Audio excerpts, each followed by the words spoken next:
Good evening. Welcome once again.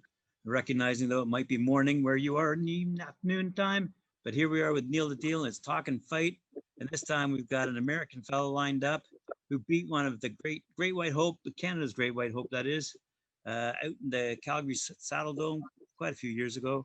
But anyway, you got the great story lined up for us, Neil. So let her rip. Hey, how you doing, everybody? Nice to see you again. God bless you all. Thanks for tuning in. Yeah, we talked a little bit in the last one about the Great White Hope, Willie DeWitt, and he was one of my favorites. Willie goes down in my heart as a Hall of Famer. He won't get the accolades he deserves, but it's only because of this one defeat, and the defeat was at the hands of a guy named Dwight Braxton. Now, Dwight Braxton is a U.S. fighter. I saw him for many fights before he fought Willie DeWitt.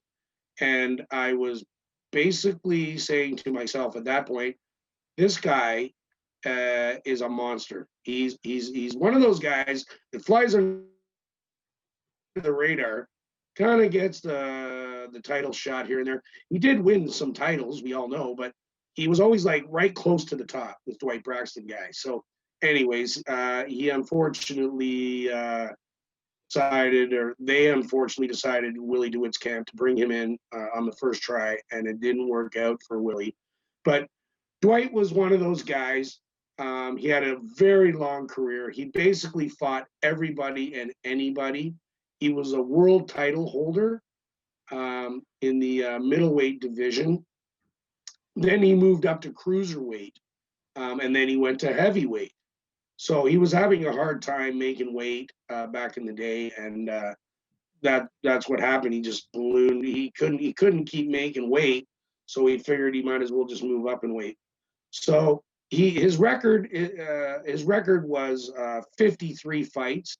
He had 41 wins out of 53 fights, with 25 KOs and 11 losses. All right, with one draw. He defeated a guy named Matthew Saad Muhammad back in the day there. You guys can check out Matthew Saad Muhammad as well. He was a hell of a fighter. I loved him too. He was a title holder. We won't forget about him either, but we're talking about Dwight today. So Dwight ends up fighting Saad Muhammad, and he knocks him out TKO in the 10th round to take the title. And he basically, after that fight, he won the title. Now, this is where it gets a little weird. He decides to change his name, all right?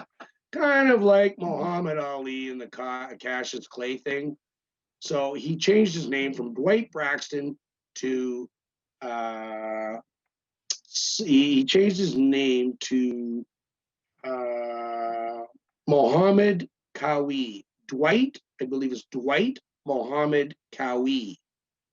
Quwai or Qwai or something. Dwight Muhammad Qawi. All right, so now he's decided to become Islam. All right, he's gone to the Islam faith, and he's decided to become a different name. Like, I want to be a different name. I want to be like Brad Pitt Jr., Leo DiCaprio Jr., one of those guys, or George Clooney Jr., or Don Cherry Jr. Don Cherry Jr., that's the name I want. So anyways, if you guys want to call me that, it's your prerogative. I'd enjoy it. But, hey, Don, how are you? I love you, Don. All right, so Mr. Muhammad Qawi, he's a heck of a guy. He had a very long career. I believe he retired in 1999, and I believe he started in 1986, all right? He retired at 46 years old, which is pretty old for a fighter. Most guys retire long before that. He had a bunch of notable fights in his career, like ones you guys really want to go watch. Check them out. He fought Evander Holyfield, all right? So we got Saad Muhammad. He fought Holyfield, and he fought Leon Spinks. Remember Leon Spinks? Yep. That guy? Remember him with no teeth and all that jazz? And he had a little brother there named Michael Spinks, where Tyson basically, that was the end of him. So Mr. Spinks was out of the picture. So Spinks won a controversial decision against Qawi. And I watched the fight many, many times. And I still believe, Dwight, you won that fight. They stole it from you. You deserve the win. You were the winner, and whatever. Maybe they paid those refs. I don't know what happened, but you were the winner. You did a fantastic job doing your craft, and I was thoroughly impressed. So right now, the thing that really impressed me about I still call him Dwight Braxton because I'm really not interested. I'm a Canadian. But I love the Islams. It's your prerogative. It's all good. But I'm Canadian, so I like to call him Dwight Braxton. He now works with drug and alcohol rehabilitation centers in New Jersey. All right. It's what he's doing in his older years. I feel that that's a very upstanding and humanitarian thing to do. He always seemed to me like he was like that. That's why I gravitated to him.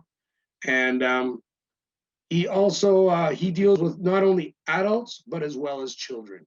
So he's giving back to the community 100% every day, just like he did in the ring. Dwight, you give it all you got. I'm so impressed. You're one of my top tens. I've only got the top 5 so far, but I'm going to give you a little heads up. He's in my top 10.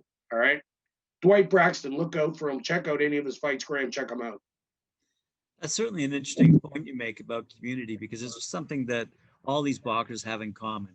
They start from the ground level, they stay true to their community, and when they finish their career, they end up back in their community. That's the one consistent common denominator I found about many of these boxers.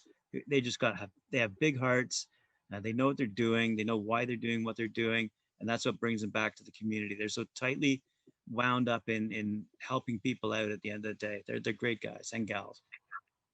Absolutely, Graham. Like I said, I'm a big I cheer him on. I cheer him on. Truly, at the end of my days, I believe I'll probably do something of the sort. I feel that I need to do that. It makes me feel like I'm giving back to the people that have given me. So I always feel for that those guys are like they're stars, shooting stars. All right, and they're still bright. So let's keep their stars bright. Absolutely. Thanks very much. Thanks very much for joining us again, Neil. And thanks very much out there for watching us. You guys are great. Keep those comments rolling in. Subscribe to us, please. Like us. Share us with your friends. Graham, can I say one little thing here? Go for it. Just quick. All right. I just want to show the viewers here. I guess you can see the Dylan Strom. Dylan, how are you? Nice to see you, Dylan. Dylan Strom signed my jersey the other day for me. I want to say, Dylan, you're one of my favorite players. Well, that's why you're on the Hall of Fame. You're an up and comer. Look out for Dylan Strom and his brother, of course, Ryan Strom, the whole Strom family. God bless you guys. You're an inspiration to all Canadians, the Strom family. Toronto Maple Leafs, you need to bring in the Stroms. They played for the Marlies. You see the hat above his name? He's a Marley. He wants to play for the Leafs. Ryan slept in his Maple Leaf uniform. And Mr. Dubas and Mr. Tannenbaum, if you do anything right in my career, just bring in the Stroms, okay? They want to play in Toronto. They're going to play harder than anybody. You know what I'm saying? So keep an eye out. Thanks, guys. Thanks, Chris. Thanks, Trish. Thanks, Dylan. Thanks, Ryan. And thanks to the big guy who's playing for Philadelphia there. Keep a lookout for the young one. He's 6'5". He could do some damage. He's the size of Bufflin. All right. So they could become boxers if they wanted to, but they're pro hockey players. So I love hockey and boxing, and that's you know what I'm saying. God bless you, Stromers. Thanks very much, Neil. We'll see you next time.